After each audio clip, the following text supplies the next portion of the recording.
Alright guys, welcome back to another video on MMAUnhinged. Today we are partnering up with Cage Steel, and today we've got one half of the main event, Elliott Hoye. How's it going? Yeah, all good, mate. Thanks for having me on. Appreciate it. So Cage Steel 25 going down April 10th. Use the link in the description to buy that. £10 at the moment for pay-per-view. Absolute bargain. Got some great amateurs on the fights, making their pro debut. Some great amateurs on the earlier on the fights, and we've got some great pros like Elliott himself fighting on the main event. And we're talking to, as I said, talking to one half of the main event, and he's got a tough matchup in front of him, Scott Malone. But before we get to all that, just over 2 weeks to 2 weeks till fight day. How are you feeling physically and mentally? Yeah, good, man. I'm ready to go. I mean, it's been 14 months, as we were talking about before, so I'm excited to get back in there, show the improvements. It's going to be a great fight. Scott's an excellent opponent, and he's not going to be easy to get out of there. So I feel like we're going to get a good 15 minutes of fighting. Everyone's going to get a good shot. I mean, you like to get everyone out of there. 7 wins, 7 finishes. What's going on Yeah, with that? I mean, That kill or be kill instinct. well, I mean, I guess the style that I fight does lend itself towards finishes like high volume, high output, and a lot of pressure that breaks a lot of guys. But I think also previously it potentially been my downfall in my two Mhm. pro losses, where I've been a little bit potentially overlooked my opponent, been a little bit overzealous, and kind of forced things, and that's what's caused me to lose. So this fight, I want 15 minutes. Well, I want 14 minute 59 finish. That would be ideal. I want the cage time, but I don't want to rush things. I want to be nice and composed. Yeah, as you said there, in your 2 pro losses, you're coming off that loss, but another main event is headed your way. That's 3 in a row for you now. Do you feel like you got that, a little bit of stardom that people, every time you go to a different promotion, you're getting this main event slot? Why do you think that is? I don't know. Maybe it's my good looks. Maybe people just want to put me on the top of the card. I don't know. I sell a lot of tickets as well, so I think Mm. that helps me out, especially when there are shows on. But on this card, like me and Scott is the fight that stands out. There's some good fighters earlier on in the card, but they haven't quite established themselves as pros yet. So I mean, on this card, it just makes sense to put us as the main event. I mean, eventually, I'm going to be bottom of the bill again when it goes to the big shows. So it Yeah. is what it is. Yeah, so you said that you're going to be bottom of the bill when it gets to the big shows. Potentially down the future, you fight £125. In today's society and how MMA works, you don't need a lot of wins to get to the big shows because the £125 divisions in the big organizations are really not that deep.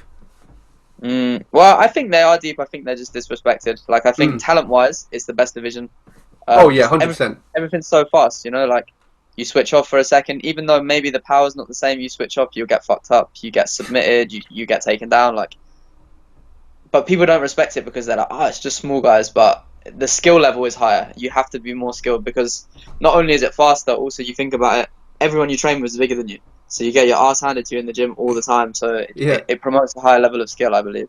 Yeah, it's as I said there. The UFC flyweight division is just like there's not many fighters in it, so and they're looking for Mm. flyweights every time. When there's a prospect like yourself coming up, they're definitely someone they're looking at. But we'll talk about your last fight. It kind of didn't really go your way, but that was over a year now. You had a lot of time to maybe reflect on that, learn. Do you feel like you've done that over the past year?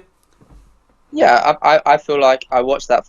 I didn't watch it for a long time because it pissed me off because in my opinion, it was probably a fight I should have won. But I think that was also my downfall. I think I was originally scheduled to fight Shadchak. I was meant to be fighting Shad on that card, and then he accepted the fight with Jake Hadley. So I got the replacement, who was the 2-0 Italian, but he was a good fighter. There wasn't a lot of footage on him, and I think I was a little bit too keen to get him out of there. So if you watch the fight back, the first round's fairly even. The second round, I'm starting to take over. He's starting to slow down, and then I just force it. I went for a takedown that I wouldn't usually go for because I wanted to dominate more than I needed to. I wasn't necessarily happy with winning the way I was. And when you fight good guys, you make a mistake, they end up on your back, you get choked. So it was a learning curve. I'm Now that I look back on it, I am glad it happened because it's given me the opportunity to realize that these guys are good. They want to win. You have to be composed. You have to break them. I think I went in there thinking he was already beaten, and then clearly he wanted to have a scrap. Hmm. So yeah, it's not. I mean, I don't want to lose. Losing sucks. I hate losing. Hopefully, it doesn't happen again. I mean, eventually it will, but hopefully not for a long, long time. But I've learned a lot from it. I'm going to come in nice and composed for this fight. We have a very, very solid game plan for Scott, and I'm ready to stick with it. Yeah, and obviously, lockdown inside the UK hasn't been ideal for everyone, especially someone like you who's an athlete and trying to prepare for a fight. So having that said, what's it like, being in lockdown and trying to prepare for a fight? I've been fortunate enough where I've been able to train fairly consistently the whole way through. Obviously, when it's like peak lockdown at the start and everyone thought they were going to die, like we were locked in. But I train all the time. Like this is literally the only thing I do. So it hasn't really affected me too much. Obviously, I haven't had as many training partners, so we've had to be a bit more careful with our live rounds and careful with things like that, because obviously when you've got a small pot of training partners, if they're not in camp and you're making them go live every day, you're going to lose some guys. So we've had to sub people in and out, but I'm more than prepared for this fight. I feel like in or out of lockdown, I don't think I could be much more prepared for this fight. Yeah, so we'll look towards the future now, but not too far away, just over a fortnight, as I mentioned before. You take on Scott Malone in the main event at Cage Steel 25. What type of fight can we expect on fight day? We can expect a smart fight. Scott's dangerous. He throws hard. If you stand in front of him, he's gonna hit you. If he takes you down, he's like one of my main training partners. I don't know if you remember him. He used to fight in Cage Warriors, Brett Caswell.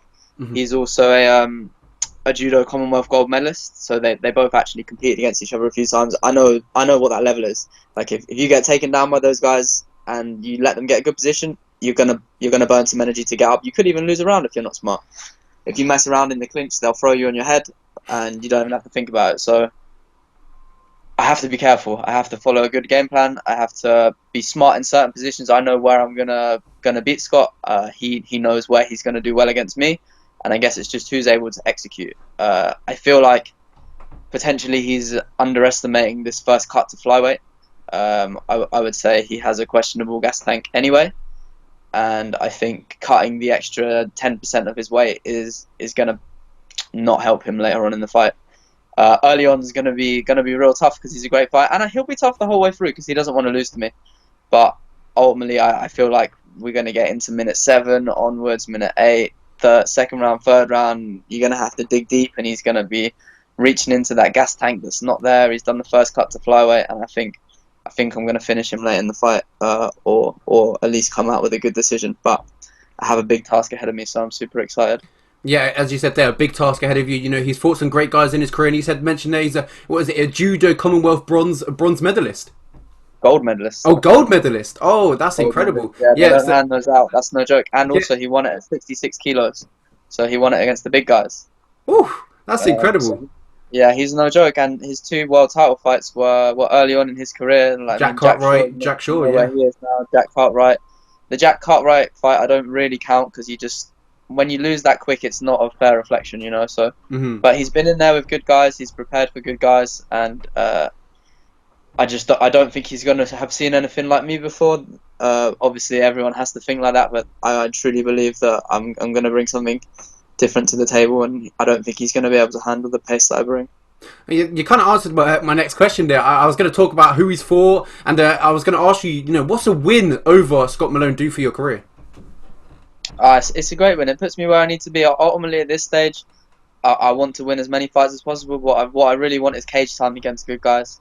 If you want to fight in the top shows, if you want to fight for world titles, or even just fight the best guys, you can't just go in there, knock out a bum, and then go back and do it again. Because I've had wins before where I've beaten guys who aren't very good. Like I've had late notice of pullouts, and then you don't fight, or you fight this guy that's not great.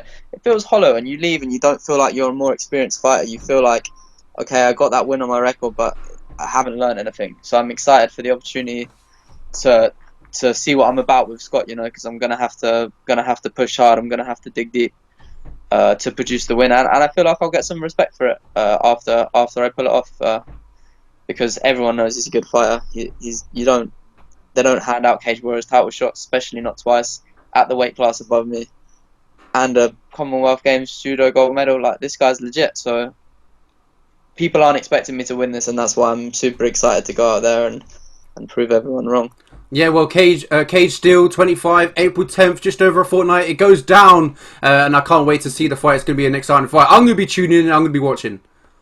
Make sure you buy your tickets from The link on my bio. 'Cause I guess, yeah. Don't go to his link. Go to my link.